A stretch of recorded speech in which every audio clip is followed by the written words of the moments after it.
আমার কাছে এখন প্রায় একটা জিনিস মনে হয় যে ছোটবেলা আমাদেরকে খুব শিখানোর প্রতি গুরুত্ব দেওয়া হতো হতো যে ইংলিশ শিখো, তারপর হতো অঙ্ক শিখো, তারপর হয়তো একটা সময় ভালো প্রতিষ্ঠানে পড়ার জন্য ভালো প্রতিষ্ঠানে কিছু বই পড়তে আমাদেরকে বলা হতো।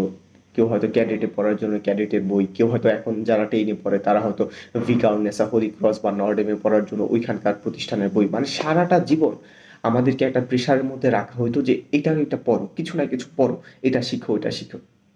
আমাদের ভার্সিটি লাইফে এসে যে জিনিসটা আমাদেরকে শেখানোর প্রতি অনেক ফোর্স করা হয় সেটা হচ্ছে তোমরা কম্পিউটার স্কিল শিখো, তোমরা কমিউনিকেশন স্কিল বাড়াও, তোমরা ডিবেটিং করো, তোমরা হচ্ছে ইংলিশ শিখো।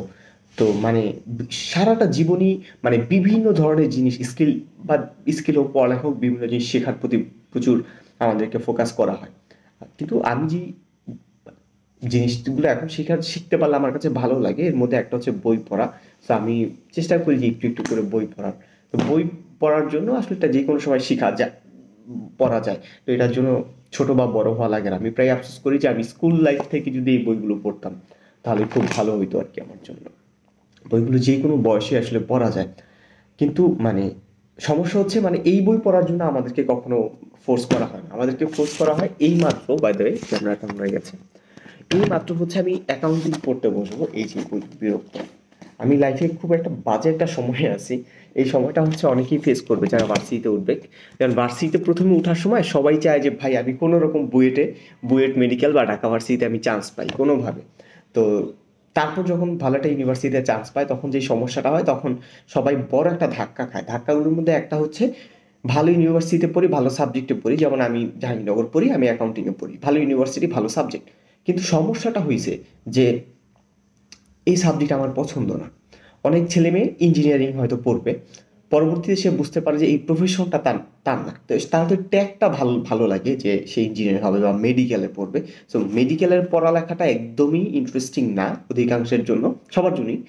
আর তার চাইতে বিরক্তিকর হচ্ছে মেডিকেলের ডাক্তারের চাকরিটা। এই চাকরিটা আসলে কেউই পছন্দ করে না। সারাদিন বসে বসে হয়তো রুগী দেখবেন, রুগীকে জিজ্ঞাসা করবেন খাওয়া দাওয়া কিরকম, জ্বর কিরকম, বাথরুম হয় কি না। মানে এই যে প্রফেশন, মানে সারাদিন বসে বসে রোগী দেখা, এটা মোটেও কোনো ইন্টারেস্টিং কোনো একটা চাকরি না। অধিকাংশ ডাক্তার এই জিনিসটা আসলে পছন্দ করে না। কিন্তু তারা আসলে ডাক্তার হতে চেয়েছে বড় হয়ে, কারণ হচ্ছে যে এইটা একটার জন্য ডাক্তার নামটা বা প্রফেশনটা অনেক প্রেস্টিজিয়াস। কিন্তু একটা সময় বুঝতে পারে যে ওই প্রেস্টিজিয়াস ওই ট্যাগটার চাইতে ওই চাকরিটাকে ভালোবাসা বা পছন্দের চাকরিটা করা অনেক বেশি গুরুত্বপূর্ণ। ভার্সিটিতে আসলে সবাই এই জিনিসটা ফেস করে যে আমি ভালো ভার্সিটিতে চান্স পেয়েছি ঠিক আছে, কিন্তু আমি আসলে এই সাবজেক্টে আমার একদমই ইন্টারেস্ট নেই। আমি হয়তো স্কুল কলেজ লাইফে পড়তে পেরেছি কারণ তখন আমার একটা স্বপ্ন ছিল যে আমি ঢাকা ভার্সিটিতে পড়বো, হ্যাঁ, বা আমি মেডিকেলে পড়বো। কিন্তু মেডিকেলে পড়ার পর যখন আমি এটা ভাবি যে আমার সারা জীবন বসে বসে রুগী দেখতে হবে, প্রেসক্রিপশন করতে হবে, জিনিসটা আমার পছন্দের না। যেমন আমার ক্ষেত্রে খুবই ভালো লাগে হচ্ছে শিখাতে, ফিলোসফি, সাইকোলজি, এই জিনিসগুলো আমার খুব ভালো লাগে। কিন্তু আহ, আমার যখন মনে হয় যে আমি অ্যাকাউন্টিং পড়বো, কেন অ্যাকাউন্টিং পড়তে হবে, কারণ হচ্ছে কোনো একটা কোম্পানিতে সারাদিন একটা বদ্ধ রুমে বসে বসে আমাকে বসে বসে অ্যাকাউন্টিং অডিট করতে হবে, কম্পিউটারে হিসাব নিকাশ করতে হবে, যেটা আমার একদমই পছন্দের না। এবং আমি এটা ভাবলে আমার খুব খারাপ লাগে। আমার বন্ধু মামুনকে দেখেছি, সে রিসেন্টলি একটা ফার্মে জয়েন করেছে চাকরিতে। তো আমি ভাবি ওকে দেখলে সারাটা জীবন হচ্ছে ওর এই হিসাব নিকাশ নিয়ে কাটাইতে হবে। নিজের জীবনে হিসাব নিকাশ না, নিজের ফ্যামিলির না, পরবর্তী আখিরাতের জীবনের না, বরং অন্য একটা কোম্পানির হিসাব নিকাশ করা, যেটা খুবই বোরিং। সো এই যে আমি যখন দেখি যে এখন বিভিন্ন কোচিং প্রতিষ্ঠান মা বাবা ছেলে মেয়েদেরকে বারবার তাগিদ দিতেছে যে ভালো করে পড়ালেখা করো, ভালো ইউনিভার্সিটিতে চান্স পাবো, ভালো ইউনিভার্সিটিতে চান্স পেলে ভালো প্রতিষ্ঠানে চাকরি করতে পারবা, আমাদের মানে স্বপ্ন কি একটা দাস হওয়া, স্বপ্ন হচ্ছে কি মানে ওই যে চাকরিটা করা। তো জিনিসটা ভাবলে খারাপ লাগে আর কি। আমার কয়েকজন বন্ধু চাকরি করে, ওদেরকে দেখলে ভাবি যে এই চাকরিটার জন্য সারাটা জীবন এইভাবে দৌড়ানো না দৌড়ালেও হতো। যে চাকরিটা আসলে আমাদের কারোর স্বপ্নের না, কারোর হয়তো পছন্দের চাকরি না। তো তো একটা জিনিস আমার খুবই খারাপ লাগলো, আমি ইউটিউব বা সোশ্যাল মিডিয়া খুব একটা ব্রাউজ করি না, তো আমি ঢুকে যেটা খারাপ লাগলো যে ছেলে মেয়েদের যাদের এসএসসি পরীক্ষা শেষ হয়েছে তারা এখন তাদের করণীয় কি।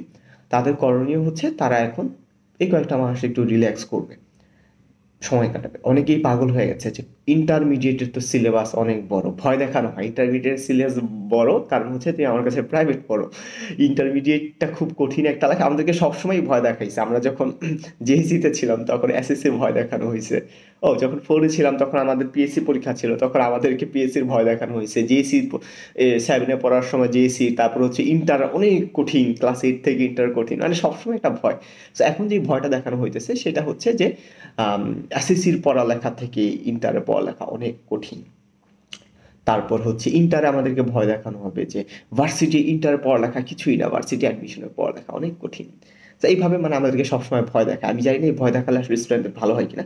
তো অনেক ফ্যামিলি এসএসসি পরীক্ষা শেষ করেছে ছেলেমেয়েরা, তারা রেস্ট নিক, তারা একটু ভালো সময় কাটাক, তারা চাইলে বই পড়ুক, তারা সকালে হাঁটুক, তারা কোথাও ট্যুর দেখ, তারা কিছু করুক। সারাদিন মোবাইল চালাক এটা আমি চাই না, এটা আমি কখনোই চাই না। প্রেম করুক এটা আমি কখনোই চাই না। এগুলো আসলে ক্ষতিকর, সারাদিন মোবাইল ইন্টারনেট চালানো, স্ক্রলিং করা। তো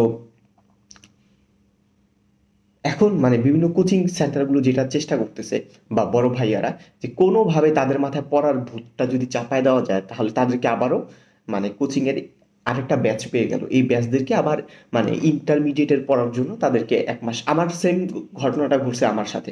আমি যখন 9-এ পড়ি, আমার স্যার যখন আমার জেএসসি পরীক্ষা শেষ হয়েছে, জেএসসি পরীক্ষা শেষ হওয়ার আগে সে আমাকে পড়ানো শুরু করে দিয়েছে, যেটা খুবই বাজে একটা ইয়ে ছিল। জেএসসির গ্যাপেও আমি রেস্ট নিতে পারিনি, কারণ হচ্ছে তখন আমাকে সে প্রাইভেট পড়াবে, এই কারণে সে আমাকে ক্লাস 9 থেকে আমাকে ঢাকা ভার্সিটির স্বপ্ন দেখাতো। খুব বাজে একটা জিনিস। তো খুবই বাজে। সে নিজেও ঢাকা ভার্সিটিতে পড়তে পারেনি, আমি নিজেও ঢাকা ভার্সিটিতে পড়তে পারিনি। যদি আফসোস নাই, ঢাকা ভার্সিটিতে পড়তে পারছি কি না পারছি এতে কিছু আসে যায় না। জাহাঙ্গীরনগরেও পড়তে না পারলে আমার কিছু আসে যেত না। মেডিকেলে পড়ি না, আমার কিছু আসে যায় না। ইঞ্জিনিয়ারিং বুয়েটে পড়ি না, কিছু আসে যায় না। কিন্তু আমাদের ইন্টারমিডিয়েট লাইফে আমাদের মাথায় পাগল বানায় দেওয়া হয়। আমাদেরকে বলা হয় যদি তুমি ভালো ইউনিভার্সিটির চান্স না পাও, যদি তুমি আচ্ছা, আমি যখন কোচিং করতাম তখন একটা বদমাইশ বড় ভাই হচ্ছে কোচিং এর স্যার ছিল, ওটা অনেক ইতর। মামুন হচ্ছে ঢাকা ইউনিভার্সিটিতে পড়ে আমার বন্ধু, ও বলতেছিল যে ওই ছেলেটা কত বাটপার, আমাদের সিনিয়র। ও আমাদেরকে এইভাবে বলতেছে যে জগন্নাথ ইউনিভার্সিটিটা হচ্ছে ঢাকা ইউনিভার্সিটির বাথরুমের সমান। কতটা ছোট মানসিকতা। এবং আমাদেরকে আরো তখন বলতো যে একটা পাবলিক ইউনিভার্সিটির বারান্দায় হেঁটে তুমি যেই জ্ঞান অর্জন করতে পারবা, পাবলিক ইউনিভার্সিটি বলতে ঢাকা, জাহাঙ্গীরনগর, চট্টগ্রাম ইউনিভার্সিটি। তো পাবলিক ইউনিভার্সিটির বারান্দায় দাঁড়িয়ে তুমি যেই জ্ঞানটা অর্জন করতে পারবা, তুমি একটা প্রাইভেট বা অন্যান্য ইউনিভার্সিটিতে সারা দিন রাত পড়ালেখা করে সেই জ্ঞান অর্জন করতে পারবা না। মানে এটা দুইটা কারণে আমাদেরকে পাবলিক ইউনিভার্সিটির কোচিং এ যখন পড়তাম, কোচিং এর অধিকাংশ এগুলো ধান্দাবাজ থাকে। এগুলোকে আমি বলি হচ্ছে কোচিং মাফিয়া, টাকা কামানোর ধান্দা আর কি। তো আমি যখন স্টুডেন্ট পড়াতাম তখন আমি কখনো কোচিং এ ক্লাস করতে চাইতাম না। এটার একটা বড় কারণ ছিল যে ওই জায়গায় যদি আমি ক্লাস করাতাম, আমি একটা স্টুডেন্টকে পড়াবো ভালোবেসে, সময় দিয়ে, মনোযোগ দিয়ে, একদম সব ইফোর্ট তার পিছনে দিয়ে করবো, সেটা কোচিং এ দিলে হয় না। অনেক স্টুডেন্টকে পড়াই, কাউকে আসলে ভালোবাসা হয় না, কাউকে গুরুত্ব দেওয়া হয় না। তো কোচিং এ এই কথাগুলো বলার মেন কারণ কি? সব সময় বলে হয় তোমাকে এসএসসি তে ভালো করতে হলে এসএসসি তে ভালো করতে হবে। ও আচ্ছা, আমার একটা জুনিয়র আছে, ও আমাকে বলতেছিল জেএসসি পরীক্ষার দিন যে ভাই জেএসসি পরীক্ষার দিন আমি খুবই ভয় ছিলাম অঙ্ক পরীক্ষার দিন। কারণ হচ্ছে আমি ভাবতেছিলাম যে আমি যদি আজকের এই অঙ্কতে 90+ মার্ক না পাই তাহলে হচ্ছে আমার ডাক্তার হওয়ার স্বপ্ন শেষ। কেন? কারণ ওদের স্কুলে যদি কেউ সায়েন্স পেতে চায় তাহলে হচ্ছে তাকে 90 পেতে হবে অঙ্কে জেএসসি পরীক্ষাতে। তো ভাবতেছি আজকে যদি আমি আজকের দিনটার উপর ডিপেন্ড করবে আমি ডাক্তার হতে পারবো কি পারবো না। তো তারপর হচ্ছে মানে বলতো যে কত একটা ভয়ের একটা সময়। তো বাংলাদেশের অধিকাংশ স্কুলগুলোতে যেটা করা হয় যে স্টুডেন্টদেরকে ক্লাস 9-এ 8-এ জেএসসি পরীক্ষা যদি ভালো A+ না পায় বা A+ থেকে একটা ভালো মার্ক থাকে, ওই মার্ক না পায়, তখন তাদেরকে সায়েন্স দেয় না। আমারও সেম ঘটনা হয়েছিল। আমার 4.19 ছিল জেএসসি-তে, এই কারণে আমাকে সায়েন্স দেয় না। আমিও সায়েন্স নিতাম, তারপর নিতে পারিনি। এবং এখন মনে হয় আমি আমার জীবনে ভালো একটা সিদ্ধান্ত ছিল। যেমন আমি আমার একটা স্টুডেন্টকে বলেছিলাম যে তুমি ইন্টারমিডিয়েটে যদি উঠো তাহলে হচ্ছে তুমি সায়েন্স থেকে সুইচ করে তুমি আর্টসে চলে আসো। আমি নিজে কমার্স পড়ি, আমিও চাই না কমার্সে পড়ুক। আর্টসে পড়াটা মনে হয় যে একটু সেফে থাকা। সায়েন্সে পড়াটা অনেক ঝামেলা, কারণ সায়েন্সে পড়তে গেলে দেখা যায় যে বায়োলজির জন্য একটা টিচার লাগবে, তারপর হচ্ছে ফিজিক্সের জন্য একটা টিচার লাগবে, হায়ার ম্যাথের জন্য একটা টিচার লাগবে, পাশাপাশি ইংলিশের জন্য তো টিচার লাগবেই, তার পাশাপাশি আইসিটির জন্য তো মানে সবগুলো সাবজেক্টের জন্য টিচার লাগবে, শুধু বাংলাটা ছাড়া। এই কারণে আমি বলছি এত প্রেশার নিতে আসলে সায়েন্সের লাভ নেই দিন শেষে। আর ডাক্তার হওয়াটা তো খুব মহৎ কোনো প্রফেশন না, কারণ আমার বন্ধুদের মধ্যে যারা এখন মেডিকেলে পড়ে তারা যে খুব ভালো আছে এবং আমাদের থেকে খুব এগিয়ে গেছে ওইরকম না আসলে। এবং তারা ভবিষ্যতে যে চাকরিটা করবে ওটা খুব মহৎ চাকরি ওইরকমও না। মানে মহৎ চাকরি হতো যদি সে ভালোবেসে রোগী দেখতো, রোগী দেখাটাকে সে যদি ভালোবেসে এই চাকরিটা করতো। কিন্তু সে আসলে এই চাকরিটা করবে কারণ এই চাকরিটা ছাড়া তার কোনো উপায় নেই। এই চাকরিটা করতেছে কারণ আসলে তাই চাকরিটা ছাড়া তার আসলে কোনো উপায় নেই। চাকরিটা আসলে কেউ ভালোবাসে না, ডাক্তারি আমি যাদেরকে দেখেছি। এই চাকরিটা করে কারণ তাদের টাকা ইনকাম করার খুবই দরকার আরকি। বাধ্য আরকি। সো ছোটবেলা থেকে যে ইঁদুর রেস, জেএসসি তে ভালো করে পড়তে হবে, নাহলে তুমি সায়েন্স পাবা না। এসসি তে ভালো করে পড়তে হবে, নাহলে হচ্ছে তুমি ভালো কলেজেও পড়তে পারবা না। নর্ডেমে, হোলি ক্রস, ভিকারুনাসে পড়তে পারবা না। সো এই জিনিসটা আমার খুব খারাপ লাগে। এখন এসএসসির বন্ধ, এই সময়টা ভালো থাকুক ছেলেমেয়েরা। ওরা যেটা করে যে এসএসসির বন্ধে ভালো কলেজে পড়ানোর জন্য আবার ছেলেমেয়েকে পড়ানোর চেষ্টা করে। আর আমার যারা বন্ধু আছে এখন যারা টিউশনি করতেছে, ওরা যে কাজটা করতেছে বা কোচিং এ ক্লাস করাইতেছে, ওরা বলতেছে যে ইন্টারমিডিয়েটের সিলেবাসটা তো অনেক বড়। সো এই যে এসএসসির বন্ধটা সময় অপচয় না করে তোমরা এখন প্রাইভেট পড়ো আমাদের কাছে। আবার ধান্দা, আবার টাকা ইনকাম করার ধান্দা আর কি। তো ছেলেমেয়েদেরকে পাগল বানায় ফেলতেছে এবং বলবে যে ইন্টারমিডিয়েট লাইফটা অনেক কঠিন, ভার্সিটি অ্যাডমিশন অনেক কঠিন, অনেক ভয়ঙ্কর, মানে সবসময় ওদেরকে একটা ভয় দেখায়। আসলেই খুব কঠিন না। আমি আমার এক্সপিরিয়েন্স থেকে যেটা দেখেছি আসলেই কঠিন না, যদি কেউ রেগুলারলি, যেমন আবার এখন বলে দৈনিক হচ্ছে 5 থেকে 8 ঘন্টা করে পড়তে হবে। আমি যেটা দেখেছি যে ভালো ইউনিভার্সিটিতে চান্স পাওয়ার জন্য দৈনিক 1-2 ঘন্টা পড়লে ইনাফ, ম্যাক্সিমাম ইনাফ। এবং আমি জানি কথাটা অধিকাংশ সত্যি, কথাটা অধিকাংশ বলবে না, অনেক 5 ঘন্টা পড়তে হবে, 8 ঘন্টা পড়তে হবে। It's not true. ছেলেমেয়েদেরকে তো পাগল বানানোর আসলে কোনো কারণ নেই। আবার বলবে যে এসএসসির এই বন্ধে তোমার যে বড় বন্ধটা পাবা, সারা জীবনে কোনোদিন এত বন্ধ পাবা না। কেন এত বড় বন্ধটা তোমরা পাবা না? কারণ হচ্ছে এসএসসির পর ইন্টারমিডিয়েট, আসলে বন্ধ পাবে ছেলেমেয়ে। এসএসসির পরে অনেক বড় বড় বন্ধ পাবে, এগুলো ভয় দেখায়, অনেক আজেরা ভয় দেখায় কোচিং সেন্টারগুলোতে। আহ, এবং আমার খুব খারাপ লাগে এই ধরনের বিষয়গুলো যখন দেখি ছেলেমেয়েদেরকে যখন মিসগাইডেড করা হয় যে তুমি সায়েন্স নিতে না পারলে খুবই বাজে অবস্থা, তুমি কখনো ডাক্তার হতে পারবে না। আমি এখন প্রাউড করি যে আমি ইঞ্জিনিয়ার, মেডিকেল লাইনে পড়িনি, কারণ মেডিকেল লাইফটা খুব ডিফারেন্ট। এক তো মেডিকেল ভর্তি পরীক্ষাটা মধ্য দিয়ে আমাকে যেতে হয়, ইন্টারমিডিয়েট আমাকে বেশি প্রেশার নিতে হয়, যে প্রেশার নেওয়ার কোনো মানে নেই। তারপর হচ্ছে আমি একটা ভালো মেডিকেলে চান্স পাওয়ার পর আমার 6 থেকে 7 বছর লাগে আমার এমবিবিএস প্লাস ইন্টার্নি করতে। তারপরও কিন্তু আমি এমবিবিএস পাশ করার পর আমি তো ডাক্তার হতে পারিনি, আমার হচ্ছে এফসিসিপিএস করতে হবে, বিদেশে যেতে হবে, সেখানে আরো 4 বছর বছর লাগতে হবে, তারপর আবার দেশে আসতে হবে, তখন চেম্বার খুলে চেম্বার জমাইতে হবে। দেন 40-50 বছর, 40 বছর বয়সে একটা ভালো রুগী দেখতে পারবো। তো এই 40 বছর বয়সের রুগী দেখাটা আমার খুবই বাজে। এবং যদি কেউ টাকা ইনকামও করতে চায় তাহলেও ডাক্তার এটা ভালো প্রফেশন না। কেউ যদি আহ কোনো প্রফেশনকে এনজয় করতে চায় তাহলে তো ডাক্তারি প্রফেশনটা খুব ভালো প্রফেশন না। Engineering as well. সো কোনো প্রফেশনে আসলে ভালো না, কিন্তু দিন শেষে এইভাবে আসলে আমাদের মধ্যে একটা মরীচিকা বা একটা ইঁদুর রেসের পিছনে দৌড়ানোর আসলে কোনো কারণ হয় না। আমার কাছে মানে আমি লাইফে যেই জিনিসটা জন্য এই রেকর্ডিংটা করছি, আমার কাছে মনে হয় যে জীবনের সবচেয়ে গুরুত্বপূর্ণ একটা শিক্ষা হচ্ছে বর্তমানকে উপভোগ করা। যেমন ঈদের দিন প্রত্যেক ঈদে সকাল থেকে ঘুম থেকে উঠে আমি একটা কথা শোনা শুরু করব, সেটা হচ্ছে আগের ঈদগুলো ভালো ছিল। মানুষ সবসময় অতীতের নিয়ে বাঁচতে চায়, বর্তমানকে মানুষ ভালোবাসে না। এবং অতীত আপনার জীবন থেকে চলে গেছে, ভবিষ্যৎ আপনার জীবনে আসেনি। আপনি আপনার জীবনে একমাত্র এখন আছে হচ্ছে বর্তমান। আপনার যদি বাঁচতে হয় আপনাকে বর্তমানেই বাঁচতে হবে। বর্তমানে সবসময় একটা ভয় দেখানো হয় যে দেখো সামনে তোমার জেএসসি পরীক্ষা আছে, অনেক কঠিন একটা লাইফ। খুব কি কঠিন? জেএসসিতে এ প্লাস না পেলে কি খুব ক্ষতি হয়ে যায়, বা এসএসসিতে খারাপ করলে কি মানে খুব ক্ষতি হয়ে যায়। তো বা ভালো ইউনিভার্সিটিতে না পড়তে পারলে কি খুব জীবনে লস হয়ে যায়, যে বা জীবন কি খুব শেষ হয়ে যায়? একদমই না আসলে। জীবনের প্রত্যেকটা স্টেজই গুরুত্বপূর্ণ। সেটা অ্যাডমিশন হোক, সেটা এসএসসি হোক, সেটা ভার্সিটি লাইফ হোক। আবার কোনো একটা স্টেজে যদি আমরা কোনো ভুল করে ফেলি তখন সেটা কামব্যাক করার জন্য আবারও সময় থাকে। আমি যে কথাটা নিজেকে প্রায় বলি যে সবচেয়ে বড় পরাজয় হয় নিজের কাছে। আমরা যখন ভাবি আমাদের জীবনটা শেষ, তখনই আসলে জীবনটা আমাদের শেষ। বড় বড় ইউনিভার্সিটিতে পড়ার বড় কিছু অসুবিধা আছে যেগুলো আসলে কেউ বলে না। কারণ বড় ইউনিভার্সিটিগুলোতে পড়লে আমি এখন যেটা ফেস করি, সোসাইটির অনেক বড় এক্সপেকটেশন থাকে যেটা পরবর্তীতে ফিল করা যায় না। পরবর্তীতে সেটা হচ্ছে মানে ফুলফিল করা যায় না আর কি। তো তখন প্রচুর হতাশা থাকে। মানে ভার্সিটি লাইফে আমি মানুষকে যে পরিমাণ হতাশ দেখি, ইনক্লুডিং মি, এত হতাশা আমি কখনো মানুষকে দেখিনি কোনো লাইফে কোনো স্টেজে। আহ, আমার বন্ধু মামুন আমাকে বলতেছিল, আমি একটা মেসেজ দিয়েছিলাম আমাদের গ্রুপে যে কেউ কি তোমাদের ভার্সিটি লাইফটাকে মিস করো? অধিকাংশ বলছে আমি আমার ভার্সিটি লাইফ মিস করি না, ভার্সিটি লাইফে আমি ব্যাক করতে চাই না। ইনক্লুডিং মি, আমিও আমার ভার্সিটি লাইফ থেকে মানে এখন বাঁচতে চাই জাস্ট ভাই। আর ভালো লাগে না এই তালা জ্বালা, আমাকে যেই ভাই কোনো রকম পাশ করে আমাকে বের করে দেন ভার্সিটি থেকে, এগুলো আর ভালো লাগে না ভাই, এই অশান্তি, মানসিক অশান্তি। তো যেই লাইফটা থেকে এখন বের হইতে চাই পাশ করে কোনো রকম টেনে টুনে, সেই লাইফটাতে আসার জন্য মানুষ স্বপ্ন দেখাইতেছে। এবং ইউটিউবে অনেক ভিডিও পাওয়া যায়, বিউটি অফ জাহাঙ্গীরনগর, জাহাঙ্গীরনগর ইউনিভার্সিটির সৌন্দর্য।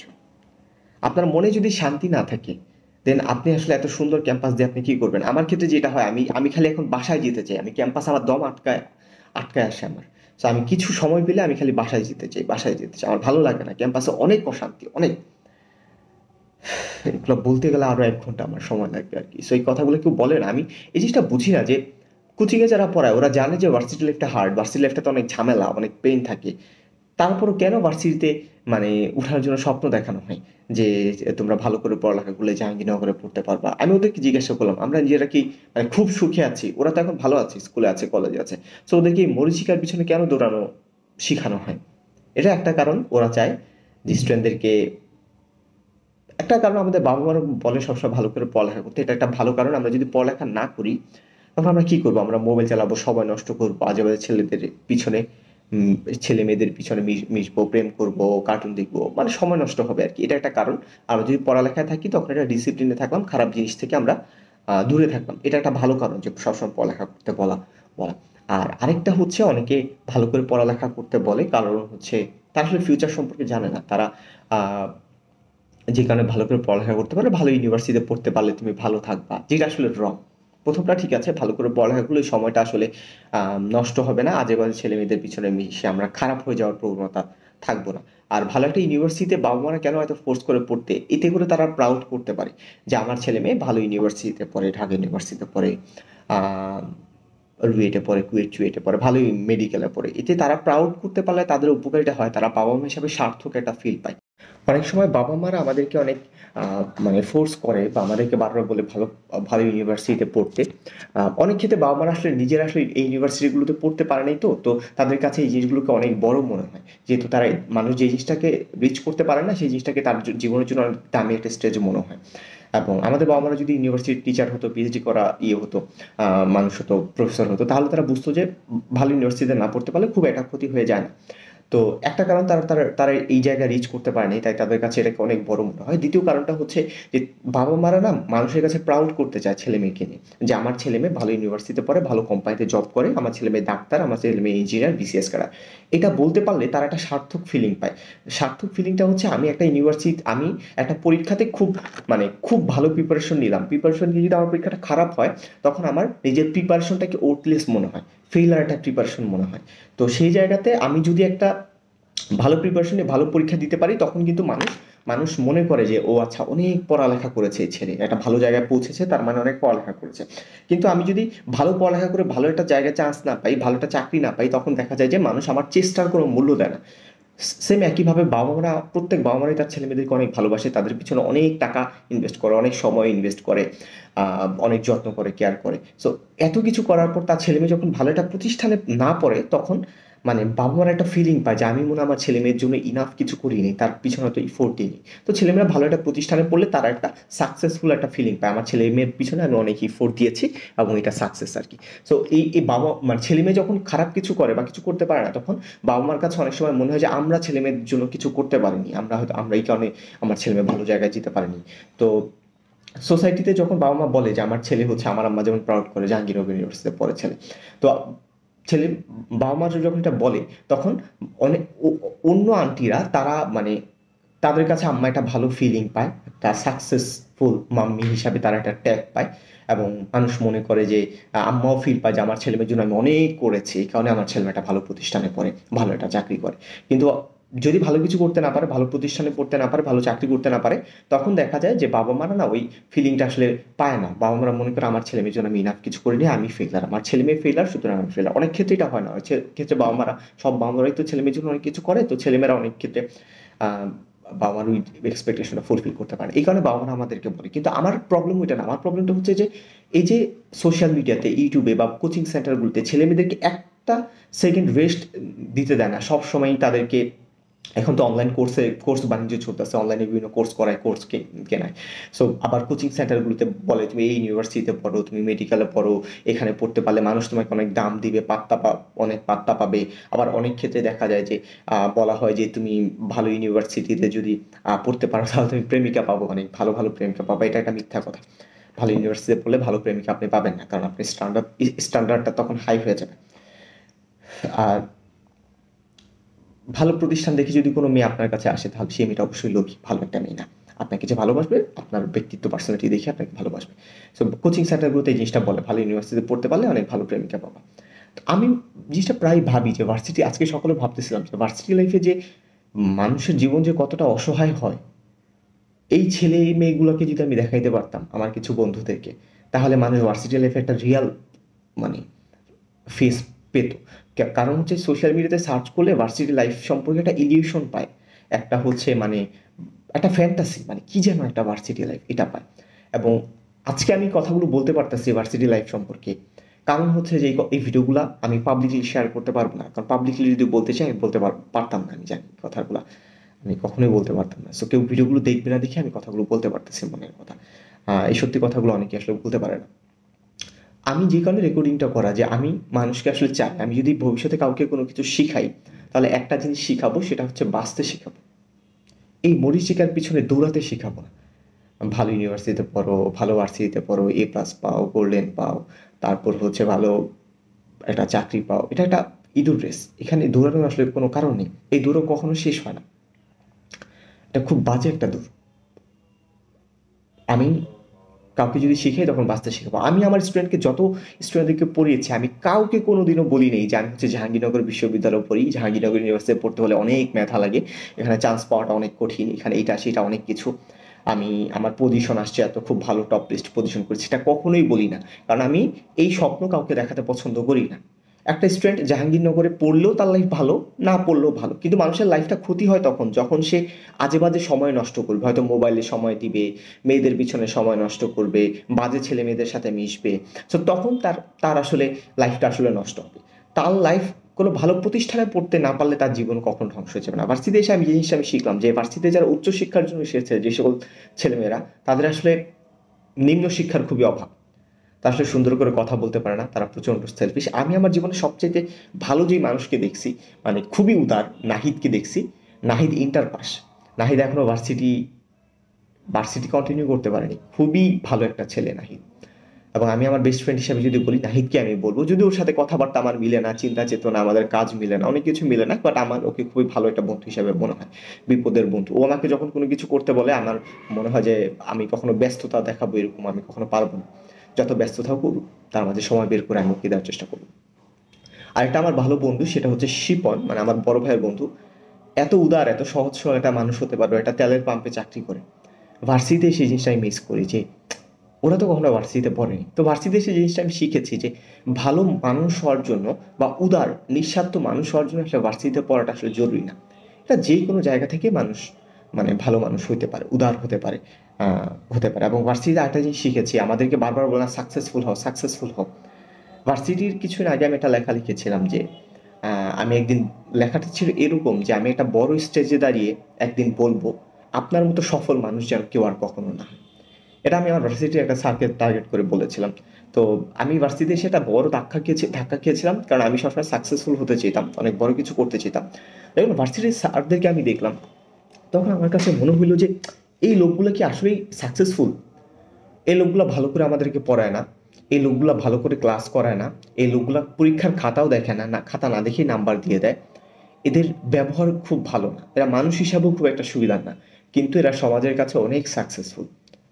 আমি কি কখনো আমার ছেলে মেয়েদেরকে বা আমি আমার স্টুডেন্টদেরকে, আমার ছোট ভাই বোনদেরকে এই ধরনের সফল মানুষ হতে উৎসাহিত করব, যারা মানুষ হিসেবে প্রচণ্ড রকমের স্বার্থপর, প্রচণ্ড রকমের সেলফিশ, এবং তারা অনেকেই ভার্সিটির প্রফেসর, সমাজের কাছে তারা অনেক বড় বড় মানুষ। তো এই ধরনের সফল হওয়ার মরীচিকার পিছনে দৌড়ানোর জন্য আমি কখনোই আসলে কাউকে উৎসাহিত করব না। এবং আমি আরও একটা লেখা লিখেছিলাম যে আমি আমি তখন কনফিউজ হয়ে যাই ভার্সিটিতে আসার পর, আসলে সাকসেসফুল মানুষ আসলে কে। আমি ক্লাস 5 যখন একটা স্কুলে পড়তাম, টিনের ভাঙাচোর স্কুলে, ওই স্কুলে একটা স্যার ছিল সালাম স্যার, ক্লাস 5 পড়াতো। তো তো প্রায় আমার কাছে মনে হয় ক্লাস 5-এর ওই স্কুলের ওই স্যারটা কি আসলে সফল মানুষ, নাকি আমার ভার্সিটির টিচার সফল মানুষ। স্যার খুবই ভালো মানুষ ছিলেন, সালাম স্যার স্কুলে ছোট একটা স্কুলের টিচার ছিলেন, খুবই দায়িত্ববোধ সম্পন্ন একটা মানুষ ছিলেন, কখনো ফাঁকি দিতেন না, খুবই সৎ একটা মানুষ ছিলেন। এবং মানে এটাই মনে হয় যে একটা প্রাইমারি স্কুলের শিক্ষক আসলে সফল নাকি ভার্সিটির একটা প্রফেসর সফল। এই ভার্সিটির স্যারকে আমি কখনোই সফল বলবো না। এই ধরনের মানুষ হওয়ার জন্য আমি কাউকে মানে উৎসাহিত করবো না। এত জঘন্য মানুষ কিভাবে হতে পারে যে ঠিক মতো ক্লাস করে না, পড়ায় না, খাতা দেখায় না, এবং নিজের দায়িত্ব তো মানেই না, আমাদের উপর আবার দায়িত্ব। আমরা যখন কোনো কিছু তার কথা না মানি, মেনটেন না করতে পারি, তখন সে খুব স্ট্রিক্ট হয়ে যায়। নিজের প্রতি যতটা কঠোর না, সে আমাদের প্রতি ততটা কঠোর। এবং এই জিনিসটা দেখলে আমার মানে আমার ভার্সিটিতে প্রায় জিনিসটা মনে হয় যে সমাজের অনেক উঁচু উঁচু জায়গাতে অনেক বড় বড় মানুষ আসলে আসনে আছে, উঁচু উঁচু আসনে আছে, যারা সফল হয়েছে হয়তো প্রিভিলেজড ফ্যামিলির কারণে, তারা সফল হয়েছে হয়তো ভালো গাইডলাইন মেন্টরশিপ পেয়েছে এই কারণে। এবং এই অযোগ্য লোকগুলা সমাজে একটা বড় উচ্চ আসনে বসে আছে, যেখানে এর চাইতে যোগ্য এবং এর চাইতে বেশি ভালো মানুষ, উদার মানুষ, তারা অনেক নিচে, সমাজের অনেক নিচে। এবং তারা আসলে সৎ মানুষ, ভালো মানুষ, যারা সমাজের নিচু স্থানে, কিন্তু সমাজের মানুষ তাদেরকে ভ্যালু করে না, কারণ তাদের স্ট্যাটাসটা, তাদের চাকরিটা অনেক বড় না, তারা হয়তো বড় ডাক্তার না, বড় ইঞ্জিনিয়ার না, তারা প্রফেসর না। কিন্তু আমার কাছে মনে হচ্ছে যে এই মানুষগুলো, সালাম স্যারের মতো মানুষগুলো বা আশরাফুল স্যারের মতো মানুষগুলো, আমাদের কলেজের টিচার ছিলেন আশরাফুল স্যার, স্যার খুবই ভালো মানুষ ছিল। আমার কাছে প্রায় মনে হয় যে আমি যদি কোনো বড় কোম্পানি রান করি, আমি আশরাফুল স্যারকে হচ্ছে আমার প্রতিষ্ঠানে ভালো একটা পর্যায়ে দিব, অনেক হাই স্যালারিতে রাখবো। তিনি এত ভালো মানুষ ছিলেন, দায়িত্ববোধ সম্পূর্ণ মানুষ ছিলেন। এবং বাটপার টিচারদের স্কুল কলেজে একটা টেন্ডেন্সি হচ্ছে, তারা যেভাবে হোক ক্লাসে ভালো করে পড়াবে না এবং বেছে নিয়ে আসবে, সেখানে ভালো করে পড়াবে আর কি। আর ভার্সিটির টিচাররা তো ক্লাসে জীবনও পড়ায় না, ক্লাসও ঠিক মতো করে না, খাতাও দেখায় না। তো এই মানুষগুলো নিয়ে আমার প্রায় চিন্তা হয় যে আমি কি আসলে এই মানুষ হতে চাই কিনা। আমি একটা লেখা লিখেছিলাম কিছুদিন আগে যে আমি এই মানুষগুলো থেকে বেশি সফল। আমি যদিও জাহাঙ্গীরের ছাত্র আর উনি জাহাঙ্গীরের টিচার, তারপর আমি ওনাদের থেকে বেশি সফল এই অর্থে, কারণ আমি আমার কাজকে ভালোবাসি, আমি আমার স্টুডেন্টদেরকে ভালোবাসি, এবং আমি আমার ভালোবাসা থেকেই কাজগুলো করি, এবং আমি দায়িত্ববোধ নিয়ে কাজগুলো করি। যদিও এই মানুষগুলো আমার ইউনিভার্সিটির টিচার, তাদের স্যালারি ভালো, তাদের সামাজিক স্ট্যাটাস অনেক ভালো, তাদের থেকে আমি বেশি সফল এই কারণে, কারণ আমি তাদের মতো কাজকে ঘৃণা করি না, অবজ্ঞা করি না, টাকার জন্য কাজটা করি, আমি ভালোবেসে কাজটা করি। তারা কাজটা করে জাস্ট তাদের দায়িত্ব পালন করতে হয়, তাই দায়িত্ব পালন করে, দায়িত্ববোধ থেকে ভালোবেসে দায়িত্বটা কখনো পালন করে না। এবং খুব সুন্দর একটা লাইন হচ্ছে, যারা শুধুমাত্র কেবল দায়িত্ব পালনের জন্য কাজ করে, কোনো কাজকে ভালোবেসে কোনো কাজ করে না, তাদের মনের ভিতরে সবসময় একটা অন্তঃসারশূন্যতা কাজ করে। তারা যদিও অনেক সফল, কিন্তু তাদের এই সফলতা তাদের ভিতরে একটা অন্তঃসারশূন্যতা তৈরি করে, এবং তাদের চাকরি নিয়ে এবং জীবন নিয়ে তাদের মধ্যে এক ধরনের তিক্ততার অনুভব হয়। যদিও সমাজের কাছে এই মানুষগুলো সফল, কিন্তু আমি কখনোই এই মানুষদেরকে সফল বলবো না। এবং আমি যখন বড় হব, তখন আমি এই গল্পগুলো মানুষকে বলবো যে এই ধরনের সফল, এই ধরনের নিকৃষ্ট মানুষ, সফল মানুষ যেন কেউ না হয়। আপনি এত সফল হয়ে লাভ কি যে সফল মানুষ আমাদের জন্য ক্ষতিকর? এত সফল মানুষ হয়ে লাভ কি যে সফল মানুষ আমাদের সমাজের জন্য, আমাদের ছেলে মেয়েদের জন্য উপকারী না?